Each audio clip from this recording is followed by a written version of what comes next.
Lantas dari situlah dia bertanya kembali kepada saya, bagaimana menurutmu tentang sholat waqidiyah? Saya sendiri tidak tahu bagaimana redaksi, bagaimana isi, dan bagaimana tuntunan bimbingan yang ada dalam sholawatul waqidiyah.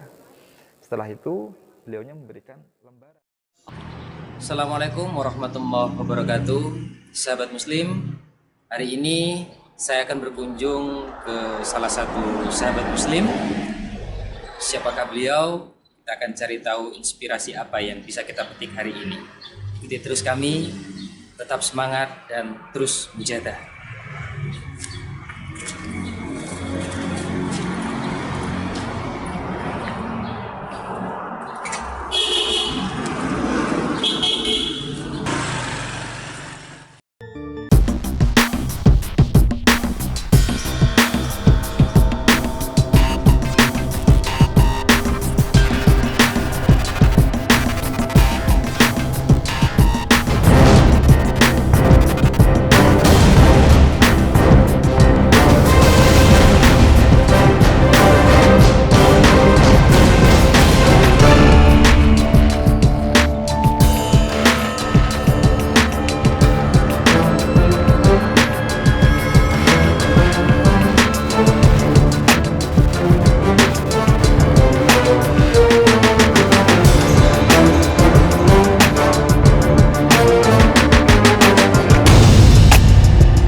Sahabat muslim, kita sudah sampai di kediaman narasumber kita hari ini.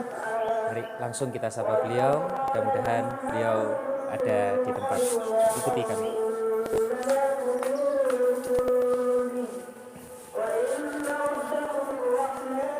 Assalamualaikum warahmatullahi wabarakatuh. Alhamdulillah. Alhamdulillah. Kebetulan mohon maaf ini ganggu ini. Enggak, tidak. Alhamdulillah. Sahabat muslim, tamu kita narasumber pada hari ini perlu saya sampaikan profil beliau. Beliau adalah sahabat saya yang mungkin di video sebelumnya kita sempat melihat cuplikan atau tayangan beliau. Saat ini spesial saya bersilaturahmi kepada beliau, Mas Edi. Mas Edi ini adalah seorang penghafal Al-Quran. Jadi bagaimana kisah kemudian sampai Mas Edi sampai di Banyuwangi, karena beliau asli dari Ponorogo. Mari kita sapa sama-sama sahabat muslim. Sehat Mas Edi? Alhamdulillah. Alhamdulillah. Ngapunten, ini sahabat muslim perlu dikenalkan dahulu dengan Mas Haryono. Oh, Mas Haryono. Alhamdulillah. Ini ada adik cantik di sini.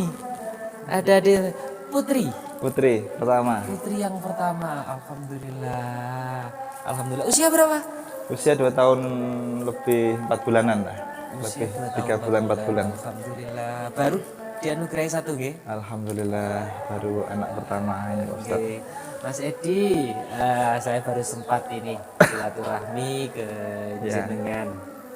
Jadi di hari ini memang saya sempatkan silaturahmi ke jenengan. Saya ingin banyak mengulas tanya-tanya tentang jenengan, sehubungan dengan jenengan seorang penghafal Al-Quran, kemudian yang saat ini menekuni mujahadah. Mungkin sahabat muslim di rumah juga ingin berbagi. Jadi beliau adalah seorang penghafal Quran yang kemudian saat ini justru menekuni mujahadah dan memiliki semangat yang luar biasa. Keseharian beliau hampir tidak luput kemudian mengajak orang setiap hari untuk melaksanakan mujahadah. Nah, kita langsung minta beliau untuk mengisahkan cerita perjalanan beliau selanjutnya. Gimana, Mas Edi? Ya, awal muasal saya dulu di pondok dikenalkan Pak Yai tentang bagaimana kita mendekat kepada Allah Subhanahu wa taala. Di antaranya kita diajak santri-santri untuk menghafalkan Al-Qur'an. Di situ di antara kita dan teman-teman giat di setiap waktu-waktu untuk melatih hafalan diulang-ulang. Setelah itu, setelah hafalan itu sudah didapat, paginya setelah subuh ramai-ramai disetorkan pada beliau Pak Yai. Dan dari situlah akhirnya dari teman-teman banyak yang diberi hafal Al-Quran. Alhamdulillah. Berapa tahun itu, Mas Edi? Perjalanannya di antara kita tidak sama Pak Ustadz. Ada yang 2 tahun, ada yang 3 tahun, ada yang 5 tahun. Tergantung bagaimana kesungguhan di antara mereka untuk sungguh-sungguh menghafalkannya. Jika waktu-waktunya betul-betul digunakan untuk menghafal, ya banyak alhamdulillah yang 2 tahun, 3 tahun dibarengi hasil bisa selesai 30 juz. Kalau Mas Edi sendiri berapa tahun? Saya sendiri antara 4 tahun sampai 5 tahun. Dulu saya hafal itu Pak Ustadz, dalam perjalanan menghafal itu saya diuji sakit oleh Allah Ta'ala. Kesana kemari mencari kesembuhan, kesehatan. Dan alhamdulillah dalam perjalanan saya menghafal, setelah saya selesai hafal, alhamdulillah oleh Allah Ta'ala dianugerahi kesembuhan pula. Namun dalam perjalanan kita bersama dengan teman-teman ini menghafal, beliau Pak Yai saya ketika di pondok itu sudah memberikan suatu pandangan-pandangan. Jika kamu menghafal Quran harus diimbangi dengan memperbanyak membaca sholawat. Karena pendinginnya ketika orang membaca Al-Quran adalah sholawat. Ketika tidak diimbangi dengan sholawat, maka seringkali terjadi emosi, terjadi hal yang tidak diinginkan. Karena dalam menghafal itu butuh konsentrasi, butuh ketenangan, butuh suasana yang dingin, suasana yang sejuk. Di situ adrenalin, di situ kemudian emosi juga meningkat. Banyak di antara kita ketika hafal belum jadi, tiba-tiba emosi, waduh, besok waktunya setoran kok belum jadi, bingung. Akhirnya ketika ada masalah sedikit, emosinya tersulut. Itu kebanyakan di antara kita seperti itu. Maka untuk mengimbangi agar tidak mudah emosi, agar kondisi itu tenang, dingin, disuruh berbanyak membaca sholawat. Subhanallah. Walaupun sudah memperdalam Al-Quran, bahkan menghafalkannya, ada maintenance pendinginnya ya, ada bacaan sholawat di dalamnya. Luar biasa, luar biasa. Kemudian Mas Edi, saya tertarik dengan kisah panjenengan awal mula mendalami mujahadah. Awal mula saya kenal mujahadah Sholawatil Wahidiyah ini, dulunya saya pulang dari pondok di tahun 2018, Ustaz. Tahun 2018. Nah, bersamaan pula dengan pernikahan saya. Ketika itu saya mendapatkan jodoh dari Allah SWT, anak Banyuwangi. Oh, istri dari Banyuwangi. Nah, dari situlah akhirnya saya dari Ponorogo ke Banyuwangi. Setelah itu saya memiliki teman SMP, teman SD. Sering kali dulu ketika masih SD, masih SMP itu bersama-sama. Setelah saya di pondok, teman saya sudah tidak tahu kemana. Ketemu lagi setelah saya pulang dari pondok itu tadi. Teman saya menceritakan bagaimana keluh kesah kehidupannya, kegelapan yang pernah dilakukannya. Sehingga teman saya banyak sharing, banyak curhat tentang kehidupannya, tentang saya. Dari situlah saya memberikan pandangan-pandangan bahwasanya apapun, sebesar apapun dosa-dosa daripada hambanya masih jauh lebih besar daripada ampunan daripada Tuhannya. Maka dari situ teman saya bangkit untuk kembali, untuk menjadi orang yang baik, untuk menjadi lebih meningkat lagi dari segi kebaikan-kebaikannya. Dari situ akhirnya saya berangkat ke Banyuwangi. Selang lama kemudian teman saya ikut datang ke Banyuwangi sini, Pak Ustaz. Lantas di sini ya setiap hari saya ajak belajar ngaji alif bata.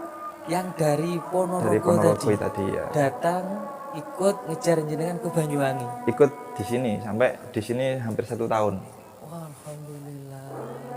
Memperdalam agama. Memperdalam agama, belajar Al-Quran dan tata cara bagaimana sholat.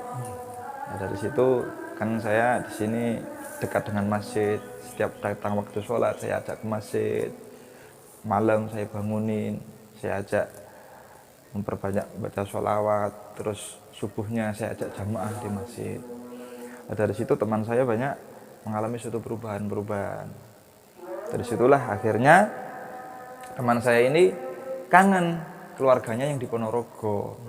Dari situlah saya juga ikut pulang ke Ponorogo. Nah, setelah di Ponorogo lah saya silaturahim ke rumah teman saya tadi. Lah, bertemulah saya dengan ayahandanya kepada bapaknya. Saya teringat betul bahwasanya ayahnya itu dulu orang yang jauh dari kebaikan, jauh dari tempat-tempat ibadah. Bahkan beliau sendiri sering bercerita masa lalunya. Maka saya kaget setelah perbincangan ini yang dibahas kok tentang ilmu ketuhanan. Dari situlah akhirnya saya banyak bertanya, kok jenengan bisa berubah, bisa bangkit mengamalkan perintah-perintah Allah Subhanahu wa taala ini dengan apa?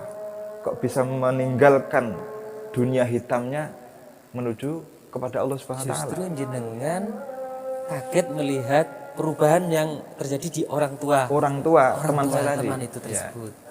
Nah, dari situ dia bercerita tentang amalan yang dia dapatkan, yaitu amalannya as-shalawatul wahidiyah.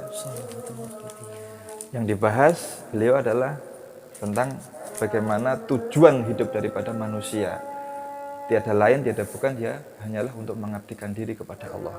Lah inilah yang dibahas tentang perjuangan wahidiyah, mengajak umat dan masyarakat untuk sadar kembali kepada Allah Subhanahu wa taala melalui mediasi beliau Rasulullah sallallahu alaihi wasallam.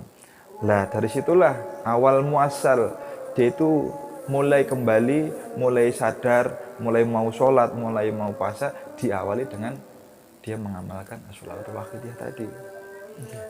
Lantas dari situlah dia bertanya kembali kepada saya, bagaimana menurutmu tentang sholat wahidiyah? Saya sendiri tidak tahu bagaimana redaksi, bagaimana isi, dan bagaimana tuntunan bimbingan yang ada dalam as-shalawatul wahidiyah. Setelah itu beliaunya memberikan lembaran as-shalawatul wahidiyah itu kepada saya. Justru jenengan yang diberikan penjelasan.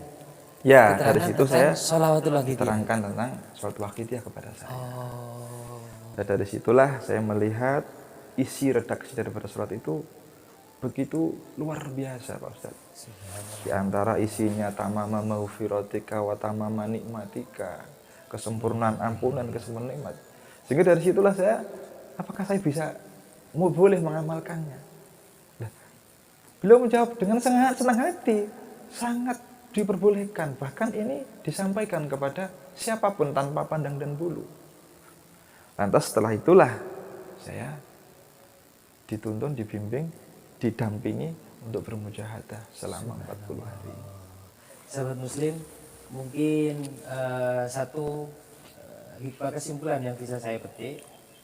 Jadi beliau dengan kedisiplinan ilmu Qur'annya yang beliau pelajari lama di pondok pesantren, begitu mendapatkan lembaran shalawatul wahidiyah, kemudian mencermati, beliau sangat terkejut sekali, tertegun dengan isi redaksi bacaan shalawatul wahidiyah.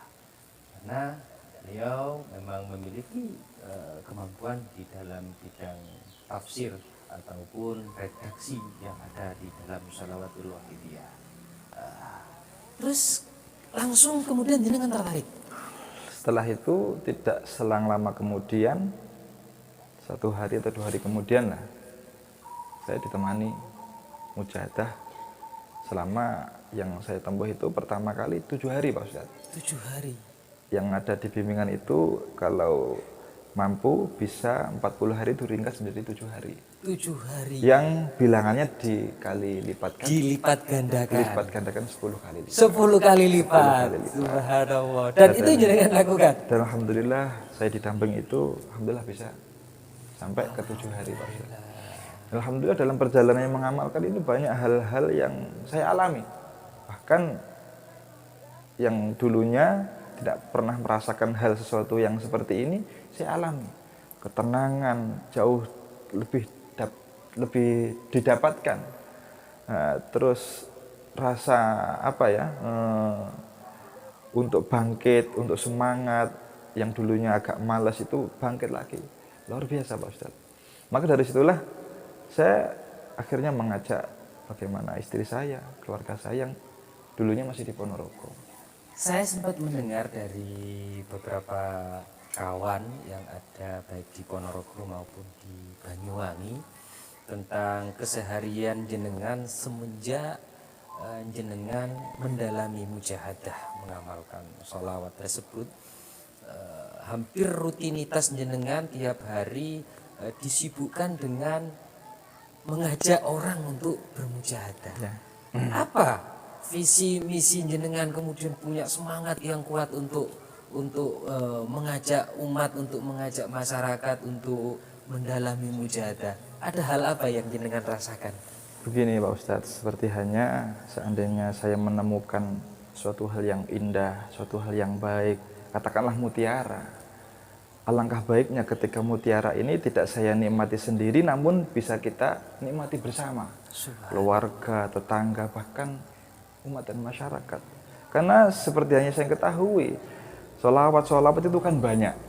Banyak sholawat munjiat, sholawat tibil kulub, sholawat nariyah, dan sholawat lainnya.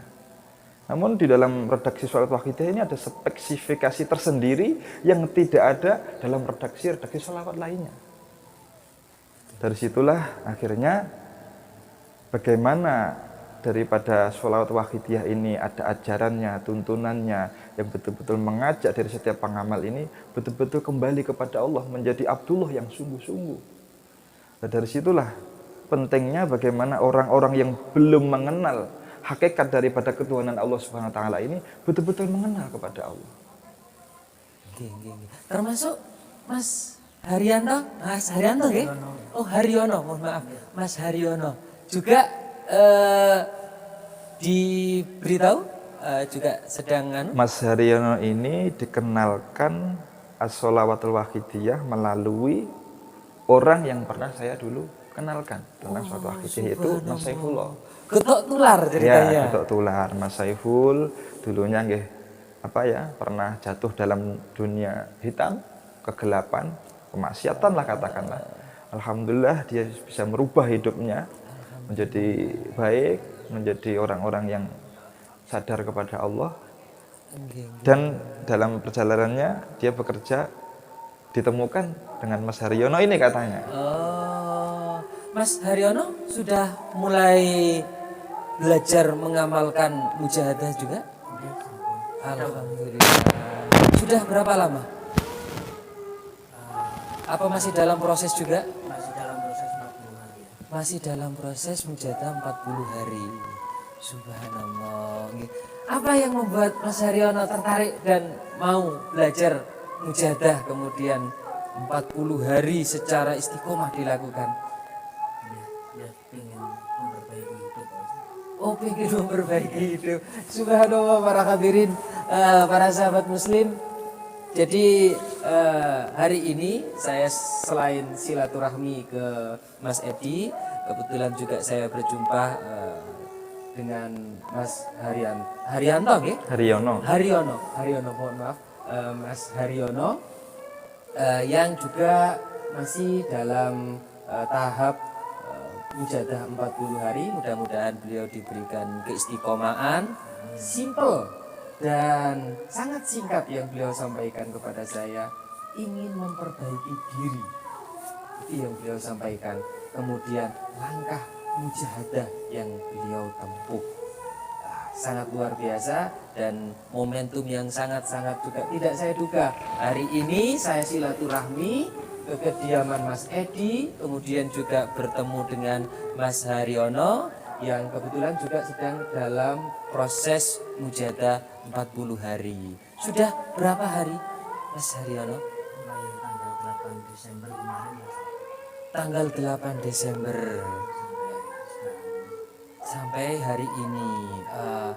Adakah sesuatu yang mungkin bisa dibagi kepada kami, sebuah ungkapan rasa yang di dalam hati? alhamdulillah setelah mengikuti mujadah ini ada ketenangan tersendiri Mas. Subhanallah, itu nih yang dirasakan, ketenangan di dalam diri betul-betul dirasakan. Nggih. Mas Edi, kami sudah banyak mendengar dan hari ini juga saya melihat secara langsung bagaimana kiprah langkah-langkah panjenengan. Panjenengan dengan semangat yang luar biasa menyampaikan nikmat mutiara yang tadi seperti jenengan sampaikan kepada kami. Sedikit pesan, saya selalu meminta kepada para tamu dan narasumber mungkin bisa dibagikan kepada kami dan sahabat-sahabat muslim di rumah, pesan dan kesan apa yang mungkin bisa kami dapatkan hari ini untuk peningkatan motivasi diri kami. Monggo disampaikan kepada para sahabat muslim di rumah. Sahabat muslim yang kami hormati, seperti hanya yang kita ketahui pada kehidupan kita saat ini sudah pada masa akhir zaman. Seperti hanya kita ketahui banyak terjadi kerusakan di daratan, di lautan, di mana-mana. Perselisihan antar umat manusia telah terjadi di mana-mana. Ini bahwasanya sebagai tanda Allah memberikan peringatan kepada umat manusia agar umat manusia itu mau koreksi diri. Apa salah kita? Seperti hanya yang telah difirman Allah Subhanahu wa taala dalam Al-Qur'an, "Zaharal fasadu fil barri wal bahr bima kasabat aydin nas lizuqahum ba'dal ladzina 'amilu la'allahum yarji'un." Telah tampak, telah terjadi kerusakan-kerusakan di daratan dan di lautan, bencana alam, tsunami, gempa bumi, bahkan belum lama kemarin ada gunung meletus. Ini sebagai bukti bahwasanya bima kasabat aydin nas, salah daripada umat manusia. Banyak di antara umat manusia yang tidak mengabdikan diri kepada Allah Subhanahu wa taala, manusia yang tidak tanggung jawab atas apa yang dijadikan perintahnya untuk dikerjakan dalam hidup kehidupannya. Sehingga Allah memberikan peringatan-peringatannya agar manusia kembali kepada Allah, agar manusia sadar mengabdikan diri kepada Allah Subhanahu wa taala, agar umat manusia itu menjadi golongan orang-orang yang beruntung. Maka kembalinya kita kepada Allah Subhanahu wa taala akhir zaman ini yang paling mudah, yang paling cepat adalah memperbanyak kita beraudensi ke pangkuan beliau Rasulullah Shallallahu alaihi wasallam, yaitu memperbanyak membaca sholawat kepada baginda agung Shallallahu alaihi wasallam. Maka mari kesempatan-kesempatan yang diberikan Allah Subhanahu wa taala ini, kesehatan, umur, kita gunakan dengan sebaik-baiknya agar kondisi umat dan masyarakat ini betul-betul dirahmati oleh Allah, diberikan barokah-barokahnya dari langit dan barokah-barokahnya dari bumi. Sebagaimana dalam Al-Quran pula Allah mendauhkan, walau anna ahlul qura amanu wattaqau lafatahna barakatim minas samawati wal ard. Jika suatu penduduk, suatu kaum, suatu bangsa dan suatu negara itu beriman dan bertakwa kepada Allah Subhanahu wa taala dengan sebenar-benarnya keimanan dan ketakwaan, maka sungguh Allah akan menurunkan barokah-barokahnya dari langit, dan sungguh Allah akan melimpahkan barokah-barokahnya dari buminya. Maka mari hidup kehidupan kita ini sudah jauh dari Allah Subhanahu wa taala, karena dengan kenikmatan-kenikmatan ini banyak di antara kita yang terjebak, banyak di antara kita yang terbelok, yang sesungguhnya nikmat itu menjadikan bentuk rasa tasyakur kita, namun nikmat-nikmat itu menjadi suatu hal yang menjauhkan kita kepada Allah Subhanahu wa taala. Maka seperti hanya dawuh Syekh Abil Hasan Asyadzili, akhir zaman tiada amalan yang terbaik kecuali sholawat kepada beliau Rasulullah Shallallahu Alaihi Wasallam. Dan alhamdulillah sholawatul wahidiyah yang telah ditaif oleh beliau Mbah Yai Qaddasallahu sirrah wa radhiyallahu an betul-betul untuk memperbaiki kondisi umat dan masyarakat khususnya di bidang keimanannya agar umat manusia mendapatkan anugerah-anugerah dari Allah Subhanahu wa taala. Demikian mudah-mudahan membawa manfaat dan barokah serta disertai pula dengan taufik dan hidayahnya Allah Subhanahu wa taala sehingga di setiap hari kita amal-amal perbuatan kita senantiasa kita niati untuk pengabdian kita kepada Allah Subhanahu wa taala. Sahabat Muslim, itu tadi pesan-pesan yang disampaikan oleh sahabat Muslim kita bersama.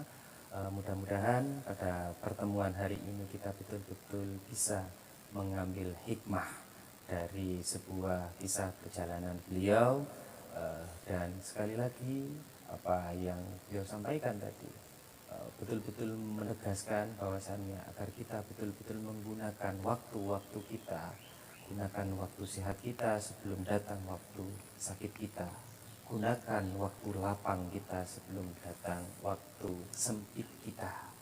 Demikian